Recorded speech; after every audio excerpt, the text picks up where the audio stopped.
Hey guys, we're here with the one and only Selah Sue, all the way from Belgium. Hi Selah, thanks so much for joining us.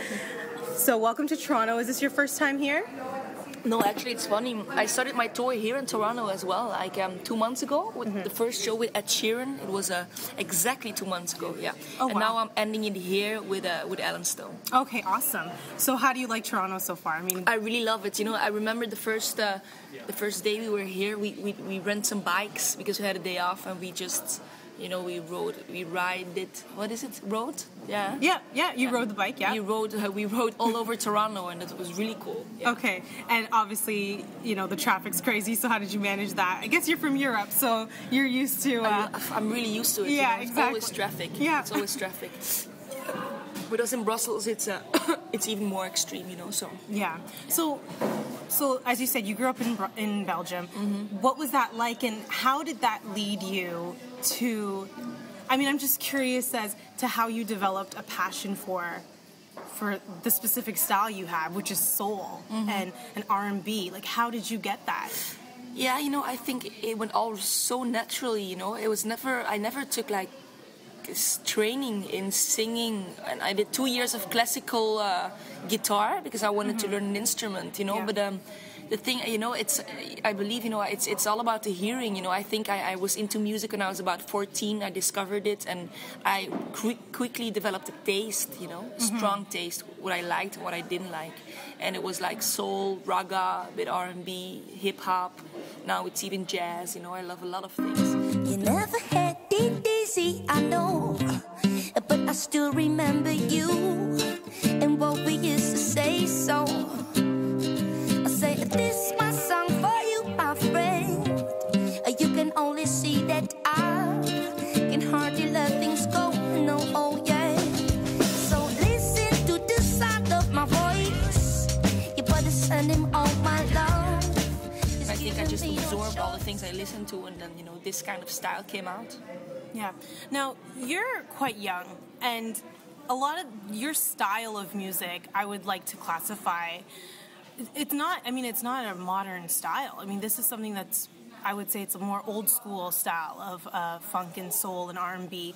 So what were some people you were listening to, like artists that influenced your style? Yeah, for me it was, I really listened a lot to Lauryn Hill, to Erykah Badu, also a bit raga, you know, I do also some reggae in my songs, like Damian Marley, Sizzla, Capleton, some hip-hop like the Fugees, the Roots, those kind of things.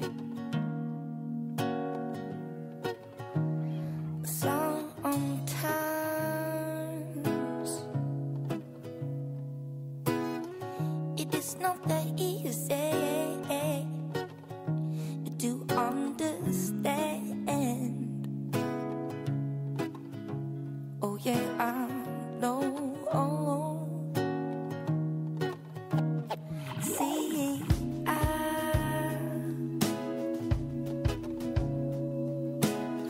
I just have those moments when the darkness inside takes over control, and then I'm chained and locked inside my head.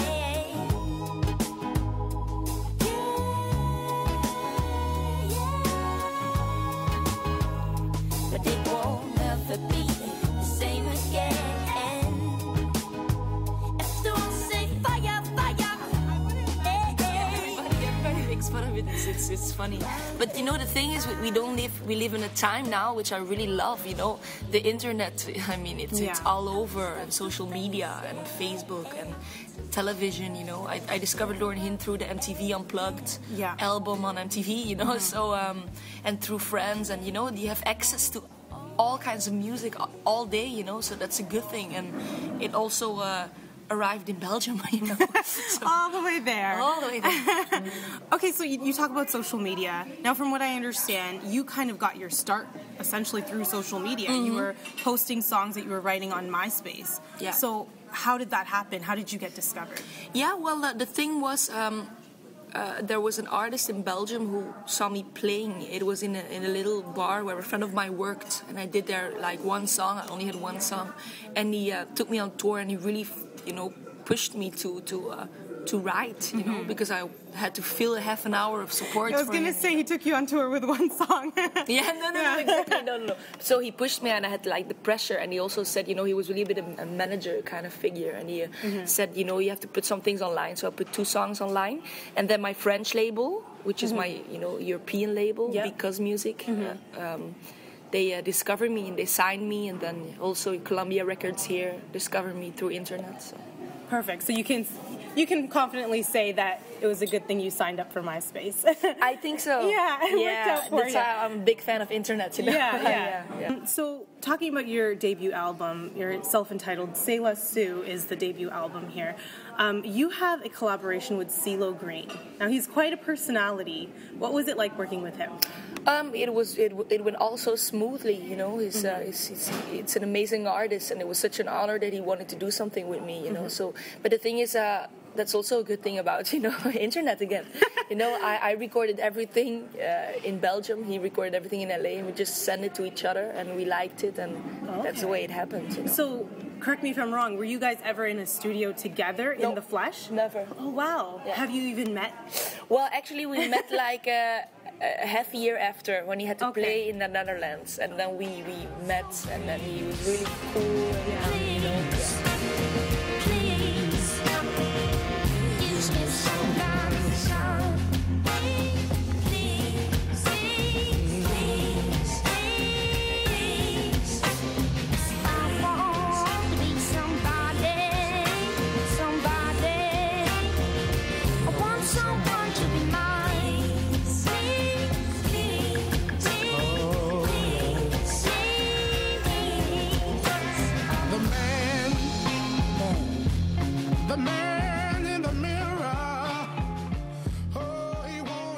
Technology's quite it's gotten us far, right?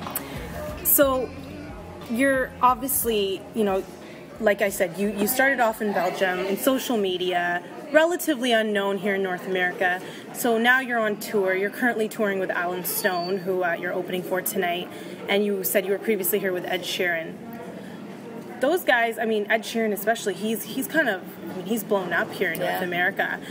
So you're pretty much on the forefront of the pop industry, and it's a whole other ball game. I mean, in North America, it's all about big personalities and crazy outfits and everything. Do you feel a pressure to conform to that in order to make it in Canada and the US? It's a good question. Like, even the opposite more, you know. For me, it's no, you know. The thing is, for me, I'm already at ease, you know. I'm pretty big in Europe, you know, actually. Yeah.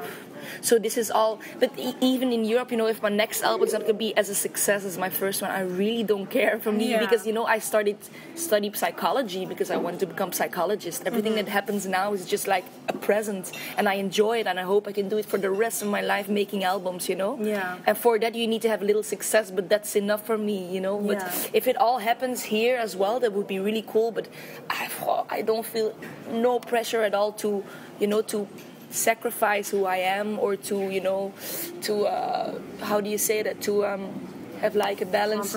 Compromise, that's the word. Exactly. No way. So you're currently studying psychology? No, I quit it. You quit it? Yeah. You know what? It's probably a good idea. Yeah, I think so too. So, I mean, even like obviously musically speaking, there's a certain popular style. Do you know what I mean? Right now it's a heavy house beat, you know, with crazy lasers and all these things and videos and whatever. And you're obviously, I mean, I'm sitting here with you and you've got a very laid back style. Do you feel even, you know, musically that you would want to go more into the pop side of things? Because you're very like underground, like funk style. Yeah, well, you know, I have a really, really strong taste. I have a really strong taste in music I like, you know, and I just follow it. I would never start with a music style or like a song because I think it's going to be a hit, you know, even the opposite a bit more, you know. So for me, it's like, it's so important to follow what I want, and I have a strong music taste, but it's also, you have a lot of like pop songs who are really good, and I think that's the wish for every artist to make that kind of song. For example, you know, like Crazy of Gnarls Barkley. Yeah. That's the kind of song which is a hit and is really credible and it's just really good. Yeah. And I want to write those songs as well, of course, you know. That would be cool. But I would never sacrifice my taste, or if I don't like it, I'm not gonna put it on my album. Point. Yeah, that's awesome. That's really good. So we did talk about CeeLo Green. Who is someone right now that's kind of on your radar that you'd be interested in working with and collaborating with? Yeah, I'm a big fan of like artists on the Warp label, like Flying Lotus, like Square Pusher, Bats, you know, Massive Attack style, you know, a bit like electro soul, you know, a bit more temporary. I'm a lot into jazz as well. I'm a lot into hip hop, making stronger hip hop even, you know, the thing I do now, even a bit raga, still combine it. I think it's gonna be, I want to keep it like a lot of variation. On my first record it is like that, you know, and I think I'm gonna keep it. It just has to be better. Yeah. It just has to be better. That's awesome. Just keep going. Your face and I try to make your face and I try to make you warm, cause you always got what it takes to act like you're some kind of hard-ass clown. But I know better than that. I know you're way too long. No, you're way too long. See, I know about your background, that it wasn't easy, I know for sure, but that's no reason to brag. It's in the past, so don't let it go, and just be who you are now, and who you're supposed to be. So no collaborations with Lady Gaga in the near future? You know, that's the thing. If she would come up with a song which is really cool, Yeah. I'm gonna do it. You Awesome. know? But Okay, the song so- has to be good. So you're open to it? Of course, I'm Well, open what if to she it. wanted to do a video with you? Oh my God, you saw my face, so That would no be way. that would be another ball game, Yeah. right? Yeah. Awesome. So you're currently here with Allen Stone. How's that been? How are you enjoying touring with him? Oh, it's lovely. I mean, he's amazing. It's such a grounded boy. I mean, grounded is a word like down to earth, right? Yeah, it's grounded. cool.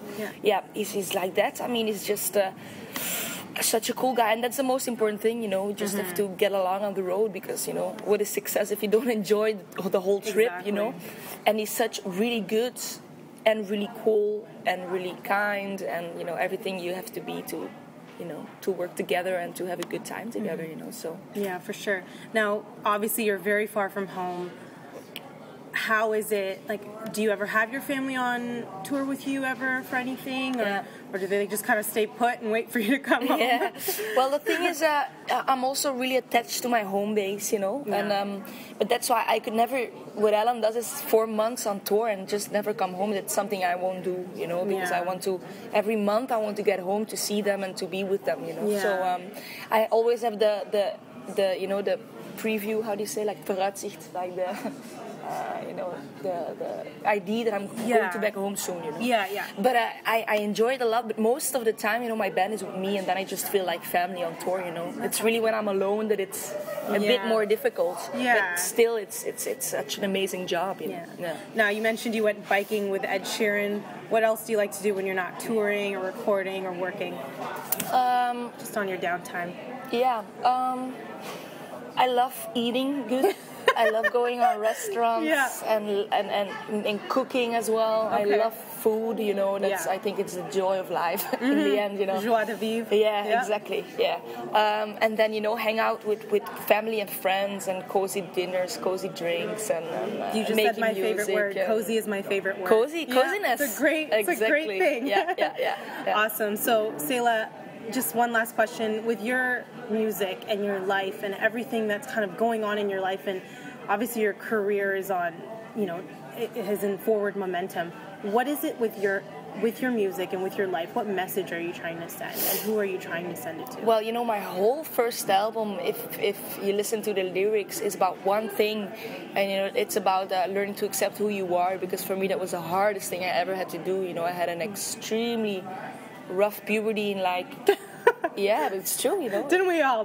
Yeah, exactly. But, you know, I really suffered from depression, you know. I really had to go to shrinks, and so it's something, you know, I don't want people to, you know, to do small about it. I just want to spread the word that's the most important thing, is just to accept who you are, you know, and that's what whole the album is about. Awesome. So that's the message I really want to spread. Yeah. All right, thank you so much, Selah, for joining us today. We wish you all the best on your show here today and the rest of your career, and we look forward to what you have in store. Cool, thank you, Selah. Thanks.